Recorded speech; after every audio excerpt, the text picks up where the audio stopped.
you're looking for a quality iPad case and you don't know what's best, either a case with a keyboard or a case without, I'm going to show you a comparison of Yekbee keyboard case and the ZUGO case that does not include a keyboard. And let's talk about the advantages and disadvantages of each, beginning with the Zugu case. So the Zugu case has shock protection as this cover, and the interior has a soft velvet. This will protect your iPad up to 5 feet, and it just is well designed. It's really grippy, easy to hold in your hands, so that's definitely an advantage. Disadvantage, obviously, is it does not have a keyboard, but you do have the onboard iPad keyboard that you can use, or you could get a Bluetooth keyboard to connect with it. It's got 8 variations for angles that you want to keep your iPad at, and it's very stable as it has these magnets that will help it stay in place. As you can see, it's just really secure in each of these locations for the angle that you want to keep it at.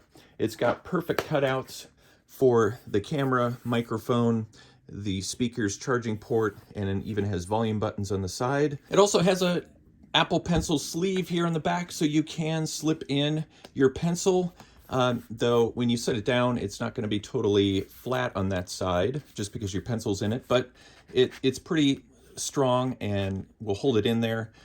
So again, if you have the Apple Pencil, you do have a place for that in this case. It does have air vents on the back to keep your iPad the proper temperature. I really enjoy using this and traveling with it. It goes into any bag, backpack, real easy. So love the Zugu case. The Yekbee keyboard case has the keyboard, and the keyboard works extremely well. There's an on-off switch here on the side. You turn it on and it has a backlit keys, which is really cool to be able to use at night. And it's got a great charge. I hardly ever have to charge this. It has a micro USB charger here on the side and included cable to charge that. And one thing I really like about this is that it's really convenient to take places where I may not want to take my heavy MacBook Pro and just pop it out and use it.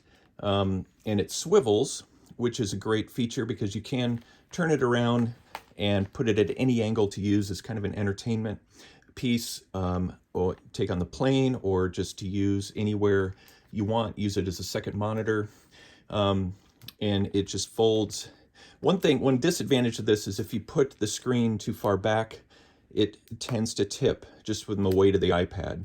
So you can kind of rest your arms on here if you want it further tipped, and it won't, but that's a bit of a disadvantage.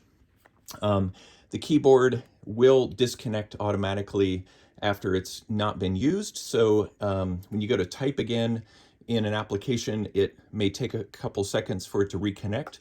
So that's another little disadvantage, but the keyboard works great, and I use it all the time to take notes. It's got a Apple Pencil holder over here on the side, so I keep my pencil over here and use it occasionally. It's a really hard material, a pretty heavy case, so it will add some weight. It's pretty rugged. It's got the cutouts for the camera and the microphone and the ports. It does not have a cutout for further venting. It's got some small cutouts here, but I've never had a problem with my iPad overheating, but it would be nice if there was some vent cutouts.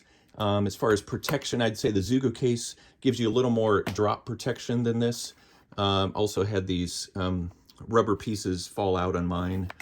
But other than that, it's been a fantastic case, and I love the fact that I can just have almost a laptop just on the go with this keyboard and be able to type emails and other articles or whatever I'm working on very quickly. You can also rotate this and lay it flat, so it can be just a regular looking case for your iPad. Like with the Zugu, you can lay it flat.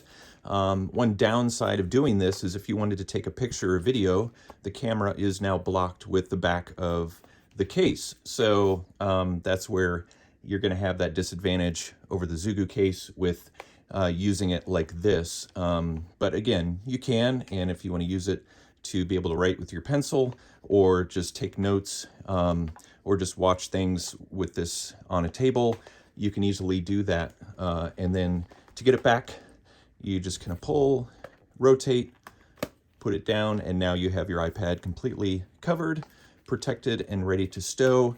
This is a really kind of a slick material, so it can, I've had this slip a little bit in my hands and almost drop. So one thing to note, and otherwise it's sturdy case and really enjoyed using it. So these are both amazing cases for the iPad, and that gives you an overview of the differences that I've seen between them. So hopefully this has helped you out in your decision as far as a case for your iPad. Thanks for watching my review.